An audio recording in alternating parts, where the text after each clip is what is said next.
Good morning everyone, I am Shwetambari Sharma from KMS fashion. आज हम topic लेके आए हैं fundamental rights and fundamental duties के ऊपर हमारे 10 एमसीक्यूज़।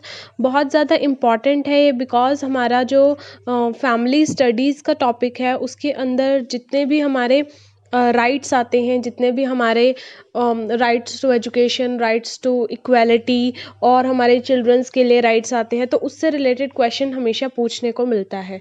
उसी के रिगार्डिंग हमारा जो मई 2021 के लिए एग्ज़ाम है उसके लिए काफ़ी ज़्यादा इंपॉर्टेंट टॉपिक है। एटलीस्ट इससे क्या होगा, राइट्स याद नहीं हो पाते but still if we do more questions then हम उन राइट्स को थोड़ा मेमोराइज रख सकते हैं। आज हम फंडामेंटल राइट्स और ड्यूटीज़ की बात करेंगे।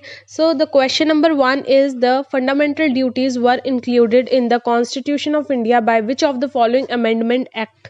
कौन से अमेंडमेंट एक्ट के तहत फंडामेंटल ड्यूटीज़ जो है वो कॉन्स्टिट्यूशन इंडिया में इंक्लूड की गई? 40th, 44th, 43rd और 42 amendment act. If you want to answer by yourself, just pause the video and answers on a separate paper, and then you can evaluate yourself that how much you are efficient to give the answers.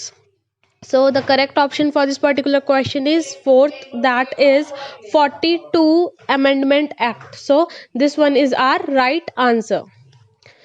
Question number 2, the fundamental duties are mentioned in part 4A, part 4th, part 3 or in schedule 4th A। इन्होंने पूछा है कि fundamental duties कहाँ पर mention है, कौन से part में है। That is a, the fundamental duties of citizens are mention in part 4A of the Indian constitution. Which of the following article of India constitution contain fundamental duties? कौन से article के अंदर mainly हमारी duties contain है? 45A, 51A, 42 और 30th B। Correct option for this particular question is B, that is 51A। जो हमारा article 51A है इंडियन कॉन्स्टिट्यूशन का, उसके अंदर जितनी भी हमारी फंडामेंटल ड्यूटीज है सिटीजन्स की वो मेंशन है। Which of the following are fundamental duties? Fundamental duties particularly है क्या?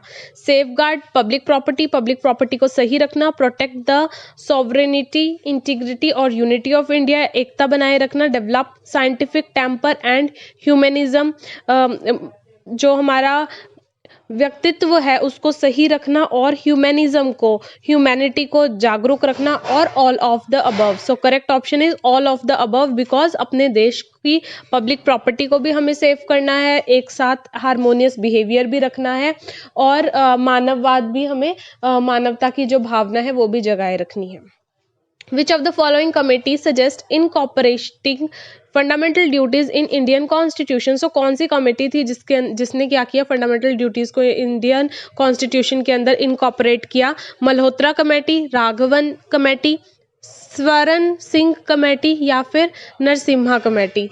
करेक्ट ऑप्शन है हमारा C, that is fundamental duties were incorporated in the Indian constitution by the constitution 42nd amendment act in 1976 upon the recommendation of Swaran Singh committee. Now यहाँ पर आपको तीन चीजें पता चली। एक तो अगेन हमारा वही सेम 42th अमेंडमेंट एक्ट था, 1976 में इसको किया गया और स्वरण सिंह के कमेटी के अंदर इसको किया गया।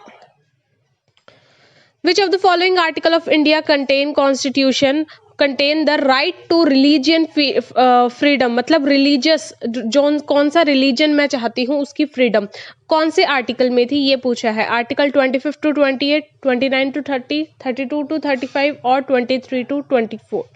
करेक्ट ऑप्शन है ए, दैट इज 25 to 28 के अंदर राइट टू रिलीजियस फ्रीडम की पूरा। अगर आप आर्टिकल 28, 29, 25, 26, 27, 28 सारे आर्टिकल्स को पढ़ेंगे तो आपको ये पता चल जाएगा कि इन्हीं आर्टिकल्स के अंदर हमारा राइट टू फ्रीडम गिवन है। Which of the following article of Indian constitution guarantee equality before the law and equal protection law with in the territory of India? की इंडिया की टेरिटरी के अंदर इक्वल लॉज हैं और equal ही protection है। कौन सी ऐसा आर्टिकल था ये बताना है, 15th, 14th, 17th या 18th? करेक्ट ऑप्शन है हमारा B, that is 14th। Article 14 of Indian constitution क्या गारंटी करता है कि बिफोर द लॉ और the equal protection of laws within the territory of India, India की टेरिटरी के अंदर इक्वलिटी है, इक्वल है सारे के सारे। मोस्ट बेसिक क्वेश्चन जो काफ़ी जगह हमें देखने को भी मिला है, which article means previous year के अंदर भी अगर आप देखेंगे तो अनटचेबिलिटी के ऊपर आपको क्वेश्चन मिल जाएगा। Which article of Indian constitution abolish untouchability? So article 18, 15, 14 और 17। आर्टिकल 14 का भी हमें पता ही चल गया, यहाँ पर आंसर आएगा article 17। So article 17 of Indian constitution abolish untouchability. It states, ये कहता है untouchability is abolished and practised in any form is forbidden, उसको बंद कर दिया गया।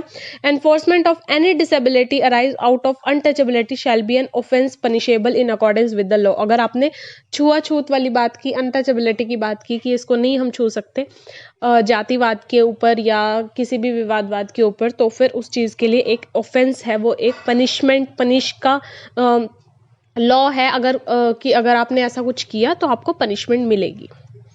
विच of the following is correct with respect to right against exploitation? Exploitation के according इन्होंने क्या पूछा है? करेक्ट पूछा है। In some of the question they can ask incorrect also.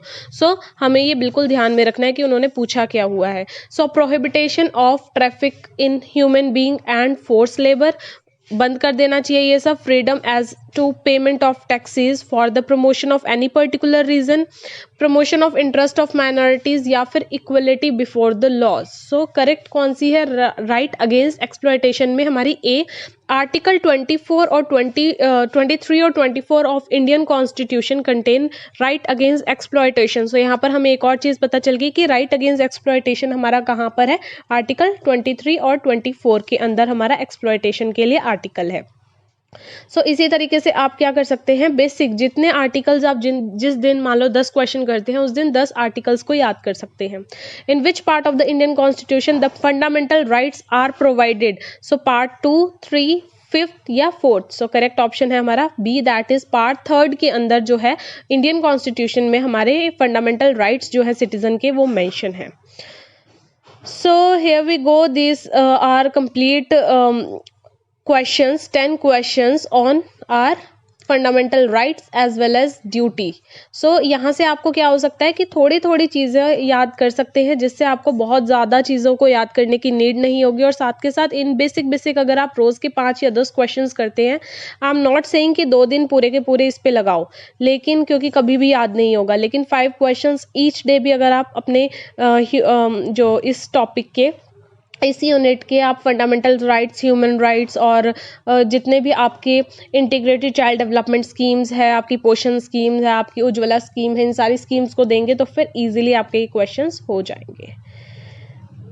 Get it? So hopefully you like the video, you like the content.